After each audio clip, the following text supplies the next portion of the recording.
How could an illiterate peasant from the frozen wastes of Siberia stop the bleeding of an empire's heir with a single whispered command over a telephone, a feat that baffled the world's most brilliant physicians? And how did meticulously detailed police reports of his drunken brawls and sexual assaults, files thick with damning evidence, simply vanish from the archives of the Ministry of Internal Affairs on the personal, terrified order of the man in charge? The story of Grigori Yefimovich Rasputin is not one of history, but of a possession. It is the story of a nation possessed by a single man, a man who was, in turn, possessed by forces he barely understood himself. His tale begins not in the gilded halls of St. Petersburg, but in the unforgiving expanse of the Siberian taiga, a land of brutal cold, primal faith, and violence as common as the morning frost. In the squalid village of Pokrovskoye, a place forgotten by God and the Tsar, a boy named Grigori was born into a world of mud and misery. He was not a good boy. He was a thief, a brawler, a drunkard before he was even a man. His neighbors knew him as a liar and a horse thief, a creature of raw, untamed appetites. Yet there was something else, a gaze, a pair of piercing, hypnotic blue eyes that seemed to strip a person bare, to see their secret sins and their deepest fears. People said he could calm a panicked horse with a touch, that he could find lost cattle by simply closing his eyes and listening to the earth. They were whispers, village superstitions. But what do you call superstition when it comes true? He predicted a drought in the spring of 1897, and the village elders laughed. When their crops turned to dust under a merciless sun, they stopped laughing. Was it a lucky guess or something more? This raw, uneducated peasant, reeking of sweat and cheap tobacco, seemed to carry within him a sliver of some ancient, pre-Christian power. It was a power that was both terrifying and intoxicating. He would disappear for weeks, then return, his eyes burning with a strange light, telling tales of visions of the Mother of God appearing to him in the forest. He claimed he was a pilgrim, a holy wanderer seeking redemption for his sins. And his sins were legion. The local priests saw him as a heretic, a dangerous charlatan defiling the sanctity of faith. But the common folk, the desperate and the forgotten, saw something else. They saw a man who understood their suffering because he was born of it. He did not speak in the lofty, incomprehensible language of the church. He spoke of the earth, of the body, of sin and salvation in a way that was shockingly, seductively simple. He would fall into ecstatic fits, babbling prophecies that were sometimes nonsense and sometimes chillingly accurate. He embraced his own filth, his own corruption, as a path to God. In the vast, silent emptiness of Siberia, a man must fill his soul with something, be it God or vodka. Rasputin, it seemed, had decided to embrace both. He married, had children, but domestic life was a cage too small for the storm raging within him. He was driven by a hunger that no single woman, no single village could satisfy. It was a hunger for something more, something vast and absolute. He began to wander, a ragged prophet on the endless Russian roads. It was during these pilgrimages that he allegedly encountered the Klisti, a secret, outlawed religious sect. They practiced their faith in frantic, night-long rituals of dancing, flagellation, and, it was rumored, group sex. Their core belief was a terrifying paradox, that one could achieve true grace only by committing the most profound sins and then repenting with ecstatic fervor. To them, sin was not a barrier to God, but a doorway. Did Rasputin truly join them, or did he simply find in their madness a reflection of his own? The truth is lost to history, but the philosophy became his own. He began to preach that holiness was found not in sterile piety, but in the raw, messy, passionate experience of life, including its darkest corners. He believed that to purify the soul, one first had to dirty it completely. It was a theology perfectly suited to his own nature. It gave his lusts a holy purpose, transformed his depravity into a spiritual quest. He was no longer just Grigori, the village degenerate. He was a starets, a holy elder, a man who had wrestled with demons and emerged with the secrets of salvation. The stories of his power grew with every mile he walked. He healed a woman's migraines with a touch. He made a barren couple conceive with a prayer. These were not grand miracles, but small, intimate acts that wove a legend around him, thread by thread. He was a creature of contradiction, a pious man who fornicated with his followers, a healer who got into bloody tavern brawls, a prophet who could barely write his own name.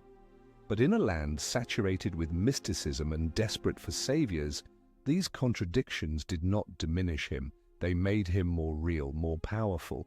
The aristocracy sought salvation from boredom in the arms of mysticism, but they would soon find only humiliation in the arms of a peasant. He was a force of nature, a Siberian storm-gathering strength, ready to burst upon a world utterly unprepared for its fury. The whispers of this Siberian miracle worker, this man of God and beast, a man who could supposedly heal the incurable, traveled faster than the new Trans-Siberian Railway. Those whispers, carried on the winds of rumor and desperation, were destined to reach the ears of the most powerful and the most desperate parents in the entire vast Russian Empire. What do you think drove him more in those early days? A genuine search for God or a hunger for power? Let us know what you believe in the comments below. The gilded cage of Tsarskoye Selo, the imperial palace outside St. Petersburg, was a world away from the Siberian mud of Pokrovskoye. But desperation is a universal language. Here, Empress Alexandra Feodorovna, a German princess, lost in the labyrinthine intrigues of the Russian court, was living a private agony. Her only son, Alexei, the heir to the 300-year-old Romanov dynasty, was born with a secret, fatal flaw. He was a hemophiliac. A single bump, a minor fall, could trigger uncontrollable, agonizing bleeding that the finest doctors in Europe were powerless to stop. Her life was a constant nerve-shredding vigil, her fervent prayers echoing unanswered in the cold, opulent chapels of the palace. The Empress, a deeply religious and mystical woman, had already turned to a parade of faith healers, spiritualists, and charlatans, each promising a cure, each failing. Her court and her country saw her obsession as a weakness, a sign of dangerous instability. But could you blame a mother for clutching at any hope, no matter how irrational, to save her child? Into this atmosphere of gilded despair, the name Rasputin arrived like a prophecy. He was brought to the capital not by chance, but by design. His sponsors were two of the most influential women at court, the Montenegrin princesses Milika and Anastasia. These sisters, obsessed with the occult and spiritualism, saw in Rasputin the ultimate prize, an authentic, raw, holy man from the heart of the Russian soil. They presented him as their pet prophet, their spiritual trophy, and arranged his introduction into the highest echelons of St. Petersburg society. His arrival in the city in 1905 was not the humble entrance of a pilgrim. It was an assault. He strode into the perfumed, velvet-draped salons of the aristocracy like a bear wandering into a ballroom. He was filthy. His beard was matted with food, his clothes were coarse and peasant-spun, and he smelled of the unwashed earth. He ate with his hands, belched loudly, and spoke with a thick, barely intelligible Siberian accent. He was everything the polished, French-speaking nobility despised, and yet they could not look away. It was the eyes. When Grigori Rasputin fixed his gaze upon you, the world seemed to fall away. People reported a feeling of profound unease, of being seen, truly seen for the first time in their lives. He would stare into the eyes of a society hostess, her life a meaningless charade of parties and jewels, and speak of her secret sorrows, her hidden guilts. He bypassed the complex etiquette of the court with a brutal, almost animalistic directness. He did not ask for favor, he offered salvation. These were people dying of boredom, their souls suffocated by protocol. Rasputin was a blast of Siberian air, foul-smelling but shockingly vital. His spiritual sessions were not polite conversations. They were psychological duels. He would gather a circle of aristocrats, men and women, who controlled armies and fortunes, and he would dominate them completely. He would break them down with his gaze, then build them back up with promises of God's grace, a grace only he could channel. He seduced them, not always physically, but spiritually. He made them dependent on his approval, his blessing. He was their confessor, their guru, their dirty little secret.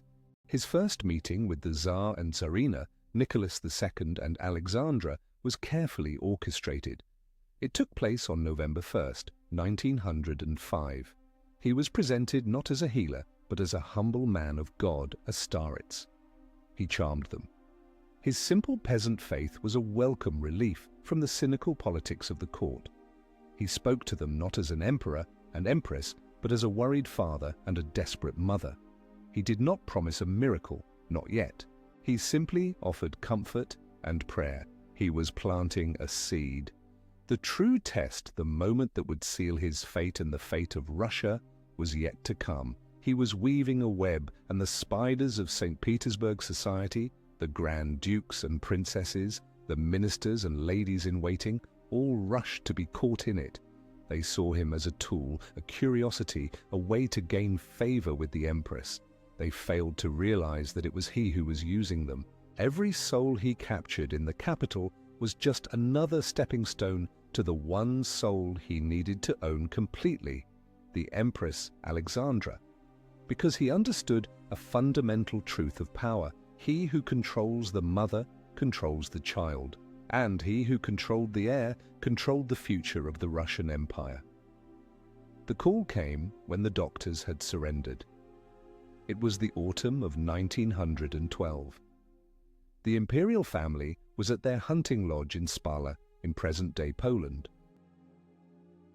10-year-old Tsarevich Alexei, the fragile hope of the empire, had suffered a seemingly minor accident, a bruise on his thigh from jumping into a boat. But for a hemophiliac, no injury is minor. The internal bleeding began, unstoppable, relentless. A massive hematoma formed, swelling his leg and abdomen.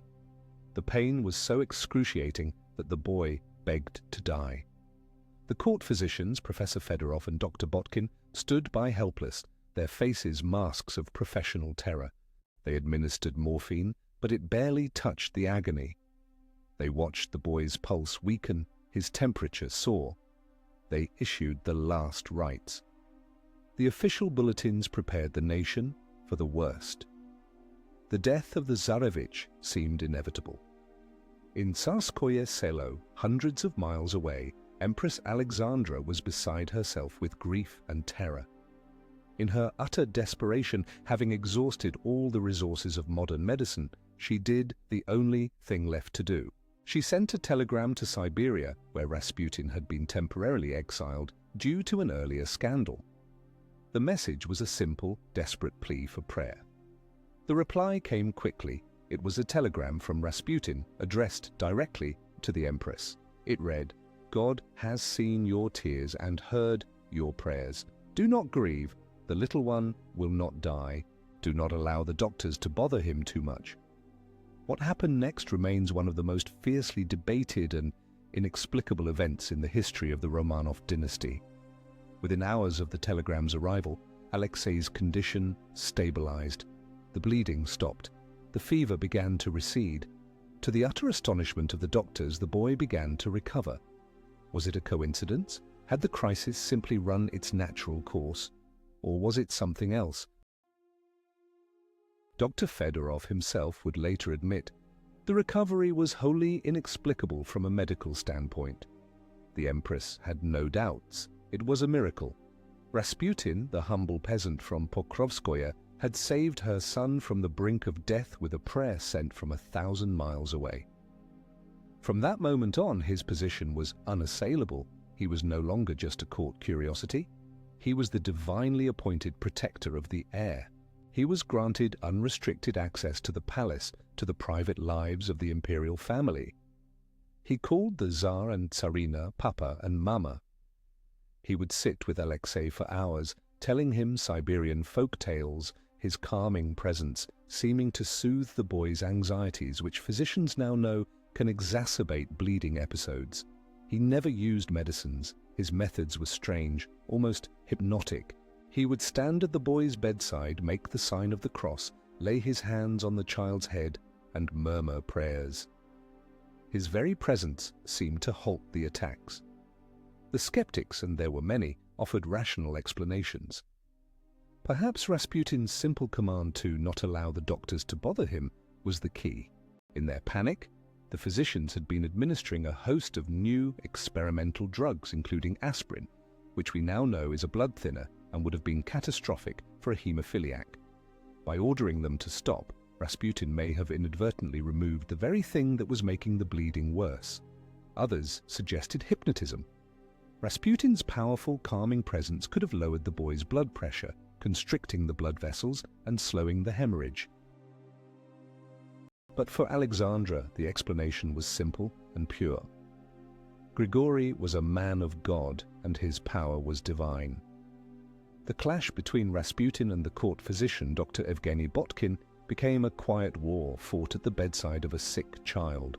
Botkin, a man of science and reason, was appalled by the influence of this unhygienic, uneducated peasant. Yet he could not deny what he saw with his own eyes. Time and again, when he and his colleagues had failed, Rasputin would arrive and the boy would get better. The duel between medicine and mysticism was a battle for the soul of the monarchy itself, and mysticism was winning. Rasputin's success cemented his bond with the Empress. It was a bond not of lust, as his enemies claimed, but of something far more powerful, a mother's desperate gratitude. He had saved her son. In her eyes, that made him a saint. He could do no wrong. Any criticism of him was an attack on God's chosen instrument, and by extension, an attack on her and her child. This belief, born of love and fear, would blind her to the abyss that was opening beneath her family and beneath Russia itself. In a world teetering on the edge of logic, the fate of an empire now rested on the inexplicable recovery of one small boy. By day, he was Father Grigori, the holy confessor, the comforter of the Empress, the our friend, who played with the imperial children in the secluded parks of the Alexander Palace. He would arrive, his simple peasant robes a stark contrast to the military uniforms and court gowns, and be welcomed into the private heart of the Russian monarchy. He would speak with the Tsar about matters of the soul, offer Alexandra spiritual guidance, and calm the sickly Tsarevich with his soothing voice and magnetic presence. In the cloistered, almost suffocatingly pious atmosphere of the imperial family's private life, he was a figure of sanctity, a direct line to God, a living icon whose prayers held the power of life and death. His words were treated as gospel, his every whim indulged. He was the guardian angel of the dynasty, a sacred presence whose holiness was beyond question. But when the sun set over the golden spires of St. Petersburg, another man emerged. The sacred robes were cast aside, and the beast was unleashed. By night, he was Grishka, the insatiable demon of the capital's underworld. The transformation was absolute.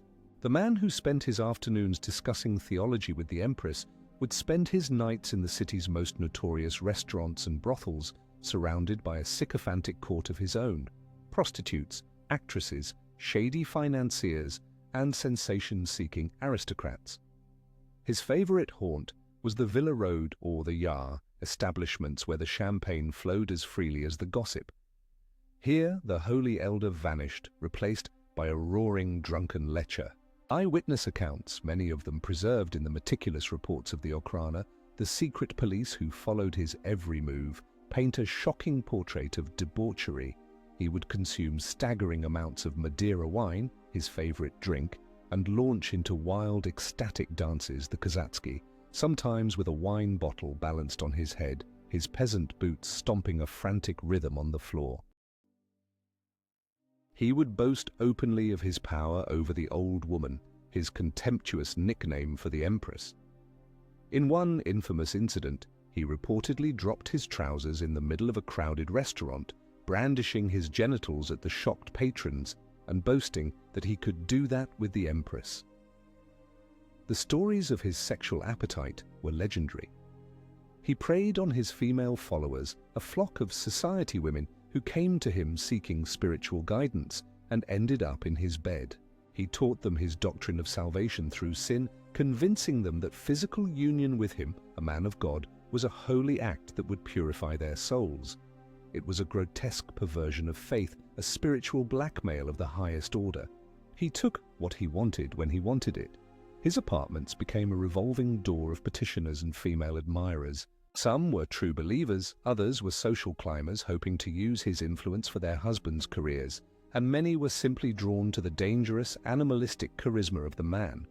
He was power incarnate, and power is the most potent of all aphrodisiacs. The police watched, horrified and helpless, their reports filled with lurid details of his orgies, his brawls, his drunken proclamations, were sent up the chain of command, landing on the desks of ministers. But what could they do? Any attempt to act against Rasputin was met with furious opposition from the empress herself. She refused to believe the slander. To her, these stories were fabrications, conspiracies woven by his enemies to discredit a true man of God. The Minister of the Interior, Alexander Khvostov, once gathered a dossier of the most damning evidence, including testimony from seduced women and photographs, and presented it to the Tsar. Nicholas, a weak and indecisive ruler, was disturbed but ultimately did nothing. His wife's faith in Rasputin was absolute, and Nicholas valued peace in his family above the stability of his empire. Rasputin knew he was untouchable. This impunity made him increasingly reckless. The city buzzed with rumors of his exploits. He was the central character in a lurid, real-life drama playing out in the streets and salons of the capital. The chasm between the two Rasputins, the saint of Tsarskoye Selo and the sinner of St. Petersburg, was a perfect metaphor for the sickness of the regime itself, a pious, sanctimonious facade hiding a core of deep, decadent rot. How can a nation survive when its moral compass is a man who has none? The Tsar's friend was the city's shame, and his double life was an open secret that eroded the very foundations of the monarchy, one sordid rumor at a time. Do you believe that a person's private life should have no bearing on their public role? Or are character and leadership inextricably linked? Tell us your thoughts in the comments. The stench of corruption and scandal surrounding Rasputin was becoming unbearable. It was no longer just the gossip of salon society or the whispers of the common folk. It was a rot that was beginning to alarm the most powerful men in the Russian government. They saw what the Tsar and Tsarina refused to see, that Rasputin was not a savior, but a cancer devouring the monarchy from within. A formidable opposition began to coalesce, not of revolutionaries, but of staunch monarchists, men who believed that to save the Tsar they first had to destroy our friend. The first to declare open war was the formidable Prime Minister Pyotr Stolypin. A man of iron will and deep patriotism, Stolypin was the architect of major land reforms and arguably the most capable statesman of late Imperial Russia. He saw Rasputin for what he was, a cynical charlatan whose influence over the Empress was a direct threat to national security. Stolypin confronted the Tsar directly. He presented a detailed report from the Okhrana laying bare Rasputin's debauchery and his heretical teachings. He demanded that the peasant be banished from the capital permanently. Nicholas, caught between his strongest minister and his hysterical wife, equivocated.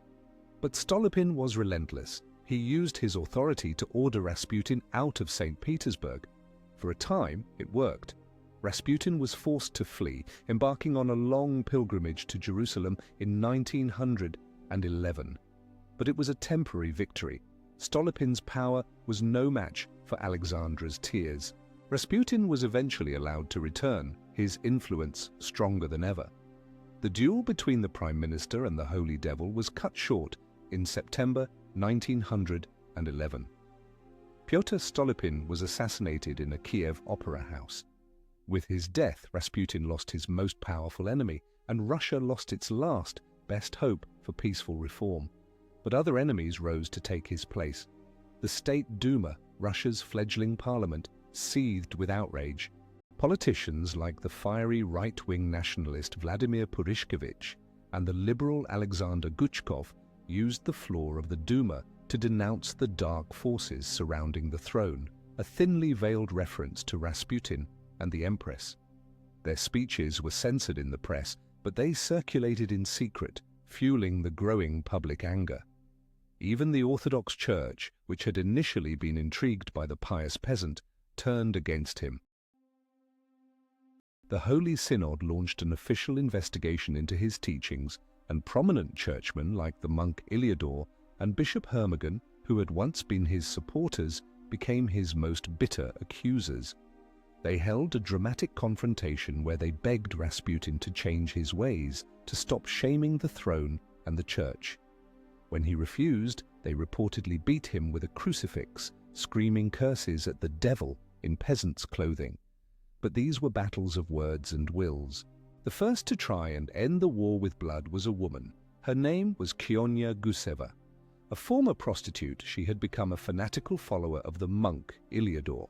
She saw Rasputin as the Antichrist, a demon sent to destroy holy Russia. On June 29, 1914, the very day Archduke Franz Ferdinand was assassinated in Sarajevo, Guseva tracked Rasputin down in his home village of Pokrovskoye. As he walked down the street, she approached him, bowed, and then plunged a long dagger deep into his stomach.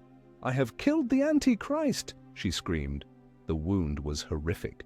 Rasputin's entrails spilled out onto the dusty street. He was disemboweled. By any medical logic, he should have died on the spot.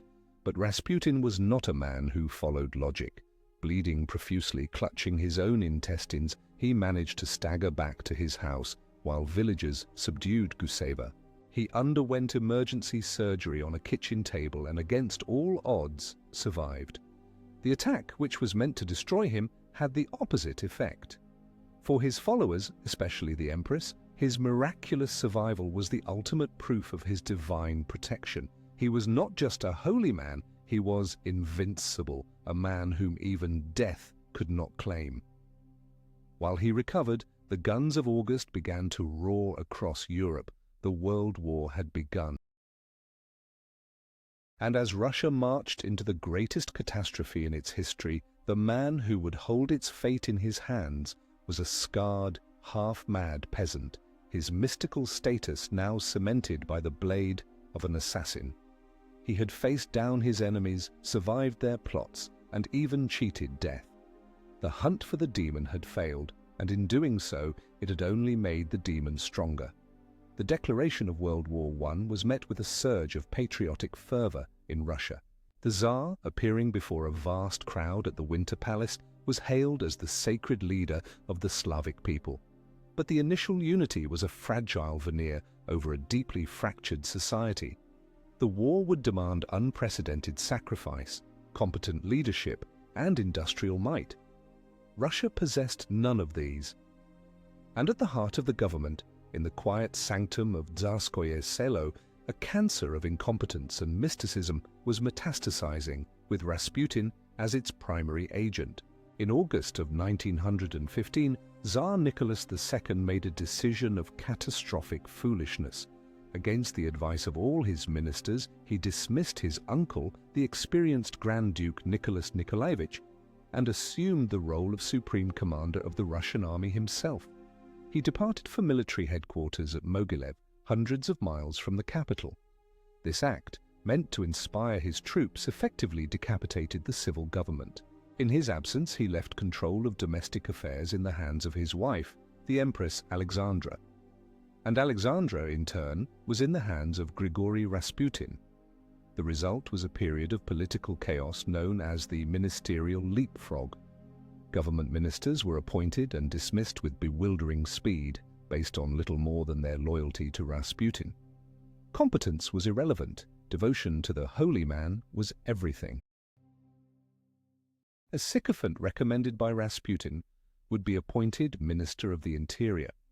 When he failed, he would be replaced by another of Rasputin's cronies. The ministries of justice, agriculture, and even the leadership of the Orthodox Church became a revolving door of mediocrities, all owing their positions to the peasant from Pokrovskoye. Rasputin held court in his apartment, where prospective ministers would come to kiss his hand and beg for his favor. He understood nothing of governance, finance, or military strategy, but he held the power of appointment in his dirty, unlettered hands. A government of 140 million people was being run from the filthy couch of a debauched mystic. The consequences were devastating. The war effort was crippled by administrative chaos. Crucial supply lines to the front failed because the Minister of Transport was an incompetent fool appointed by Rasputin. The economy faltered under the guidance of men who were chosen for their piety rather than their expertise. From his command post at headquarters, the Tsar was inundated with letters from his wife, filled with political instructions and military advice that came directly from Rasputin. "Our friend asks you to order an advance near Riga," she would write, or "Father Grigori had a dream that we should not attack on the southern front." Generals at the front, men who had dedicated their lives to the art of war, were horrified to learn that their strategies were being dictated by the visions of a Siberian peasant. It was madness. The situation fueled rampant rumors that Rasputin, in concert with the German-born empress, was actively sabotaging the war effort. Was he a German spy? Was he deliberately appointing fools to hasten Russia's defeat? There is no concrete evidence to support this. The truth is perhaps more banal and more terrifying. Rasputin was not a traitor, he was simply a narcissist, drunk on his own power, an ignorant man playing with the levers of a vast empire as if they were children's toys. His destructive influence was not a product of malice, but of colossal, world-breaking incompetence. In the trenches, where Russian soldiers were being sent into battle without rifles, without ammunition, sometimes without even boots, the name Rasputin became a curse. They were dying by the hundreds of thousands because of German machine guns and a government that was being run by a mad monk. He became the symbol of the regime's corruption and rot. The hatred for him united the country as nothing else could. From the freezing trenches on the Eastern Front to the bread lines in Petrograd, as St. Petersburg was renamed to sound less German, the belief grew that the real enemy was not in Berlin, but in the Tsar's palace. The war was no longer a noble defense of the motherland. It was a bloody sacrifice to protect a throne controlled by a German woman and her peasant lover. The shadow of one man had fallen across the entire Eastern Front, demoralizing an army and paralyzing a nation. The hatred was no longer confined to the corridors of power or the drawing rooms of the elite. It had spilled out into the streets, into the factories, into the barracks. It became a tidal wave of popular fury, and at its crest rode the singular demonic figure of Grigori Rasputin. He was no longer just a corrupt court favorite, he had transformed in the public imagination into the living embodiment of the autocracy's decay. He was the symbol of everything that was wrong with Russia. An entire industry of illicit propaganda rose up to feed this outrage. Secret printing presses churned out pamphlets and leaflets detailing his supposed crimes, his sexual exploits, his treasonous collaboration with the German Empress. The most potent weapons in this information war were the caricatures. They were crude, vicious, and devastatingly effective. They depicted Rasputin as a monstrous puppeteer, with Tsar Nicholas and Empress Alexandra as his mindless marionettes. He was drawn as a giant spider weaving a web over Russia, as a leering satyr seducing the Empress, as a dark priest officiating the funeral of the monarchy. The most infamous and widespread images were explicitly pornographic, showing Rasputin in graphic sexual acts, with Alexandra, her daughters, and Anna Virubova, the Empress's lady-in-waiting and Rasputin's most devoted disciple. These pornographic postcards and drawings were distributed by the thousands among soldiers at the front and workers in the cities. They were a brutal, psychological assault on the very idea of monarchy. The Tsar was not the sacred little father of his people. He was a pathetic cuckold, a weakling controlled by his German wife, who in turn was controlled by the sexual prowess of a filthy peasant. The rumors became accepted as fact. People believed that Rasputin and the Empress were lovers, that the imperial children were illegitimate, that the entire court was a den of sexual perversion and treason. His name became a common curse word, shouted at demonstrations and scribbled on factory walls. When women rioted in the streets of Petrograd over bread shortages, their chants were, "Down with the German woman! Down with Rasputin!" When soldiers began to mutiny at the front, they did so in the name of ridding the country of the dark forces. He had achieved a unique and terrible distinction. He was the one man in Russia whom everyone could agree to hate. He united monarchists and Bolsheviks, liberals and conservatives, generals and privates, aristocrats and peasants in a shared, unifying revulsion. For the monarchists, he was the disease that was killing the system they loved. For the revolutionaries, he was the perfect symbol of the regime's rottenness, a gift to their propaganda. Lenin himself, from his exile in Switzerland, followed the Rasputin saga with keen interest, recognizing that the scandal was doing more to undermine the Tsar than years of revolutionary agitation. Rasputin was the lightning rod that drew all the anger, all the frustration, all the misery of a nation locked in a catastrophic war. It was easier to blame one man, one monstrous figure, than to confront the systemic failures of the autocracy. He was the focal point, the scapegoat, the face of the apocalypse. The growing avalanche of popular hatred was becoming a revolutionary force. It was no longer just a question of removing a troublesome individual. The very institution of the monarchy was now inextricably linked with the image of this debauched peasant. To destroy one was to destroy the other. The air in Petrograd was thick with the promise of violence, a sense of an ending.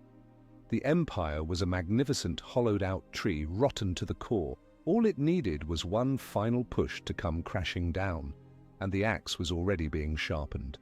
Are the masses always right to seek a scapegoat for their problems? Or is focusing on one villain a dangerous distraction from the real issues? Share your opinion in the comments.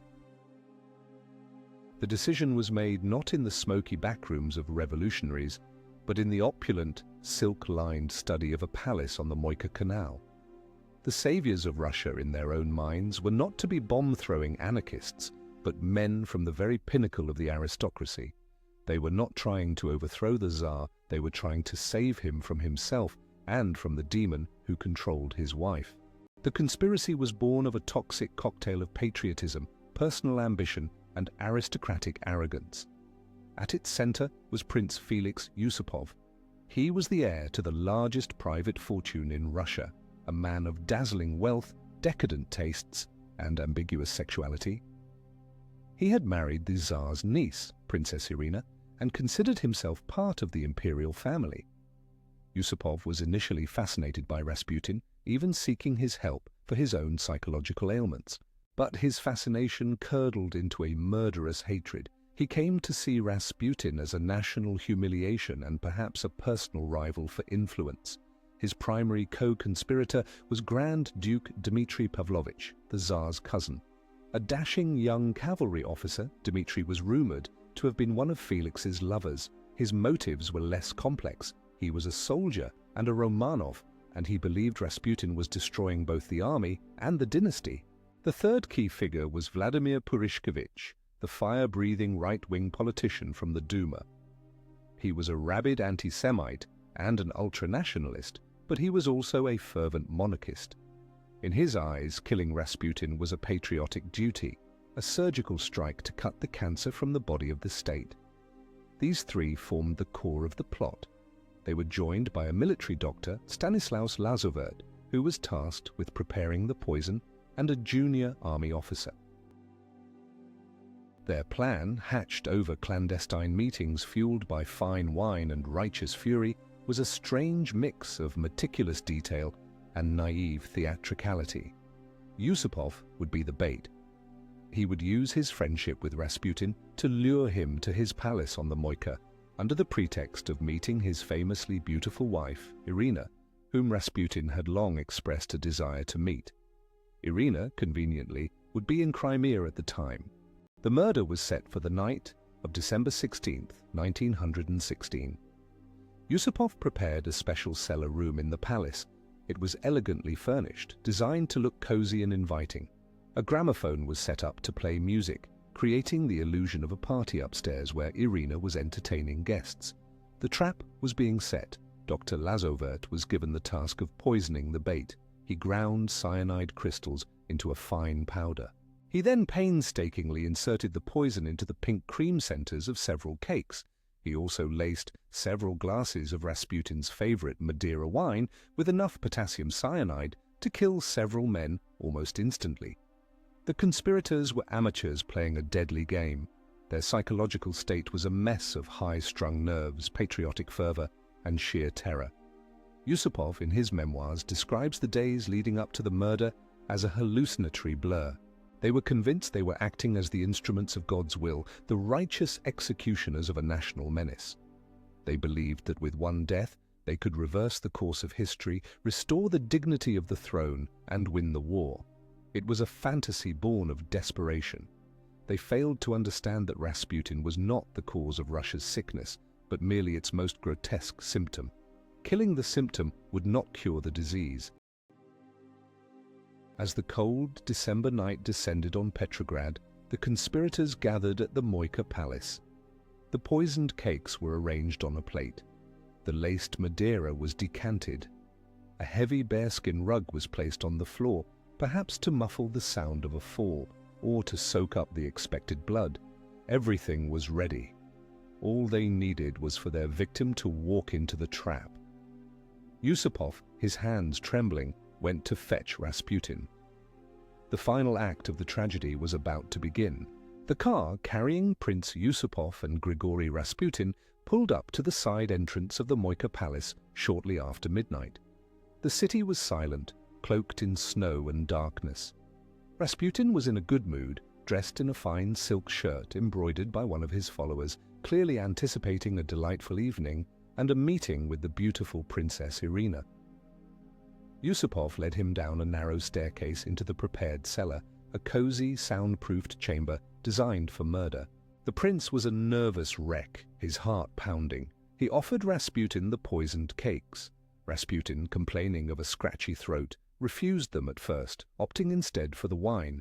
He drank one glass of the cyanide-laced Madeira, then another. He looked at Yusupov with his piercing gaze and chatted about politics and the empress.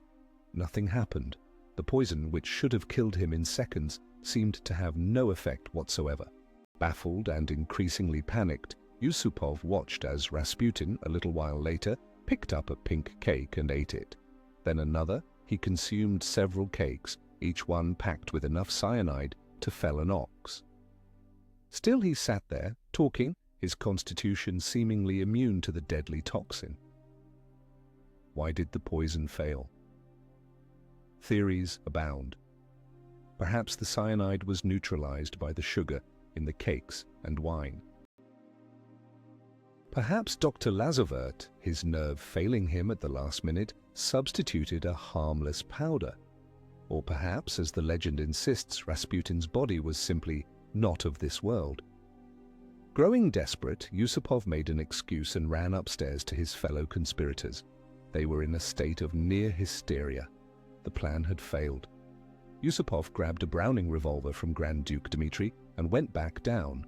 He found Rasputin standing before a crystal crucifix, examining it. Yusupov, trying to steady his hand, asked Rasputin to look at the cross and say a prayer.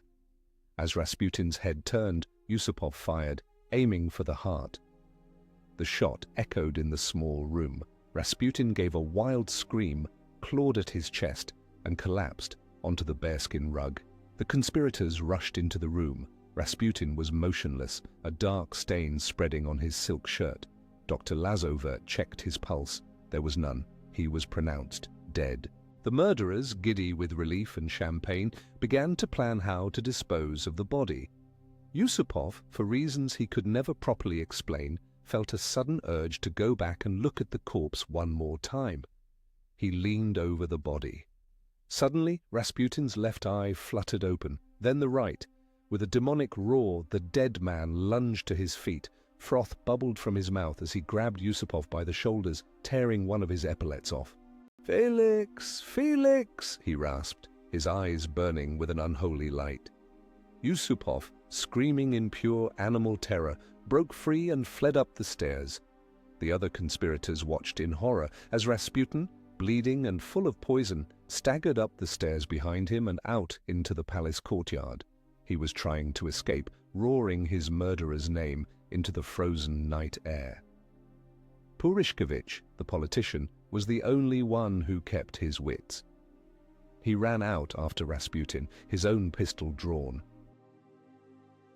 He fired once and missed. He fired again and missed again.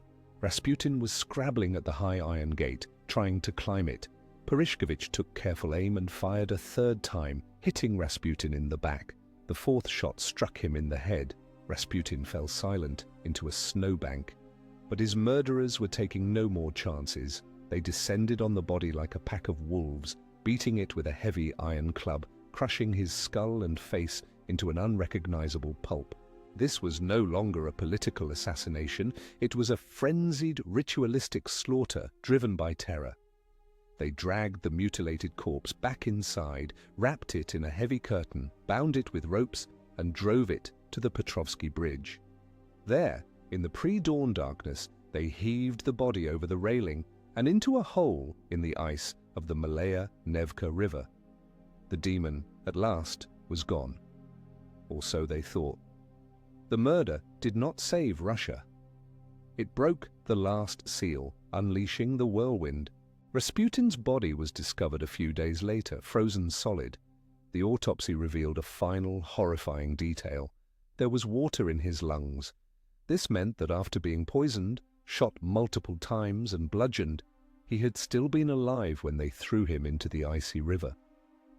His incredible life force had fought on, even in the freezing darkness beneath the ice. The Empress was catatonic with grief. The Tsar, returning from headquarters, was bewildered. The investigation into the murder was a farce. The killers were known to everyone, Yusupov, Dmitry Pavlovich, Purishkevich, but they were too powerful to be brought to a common trial. They were heroes. People in Petrograd cheered them on the street.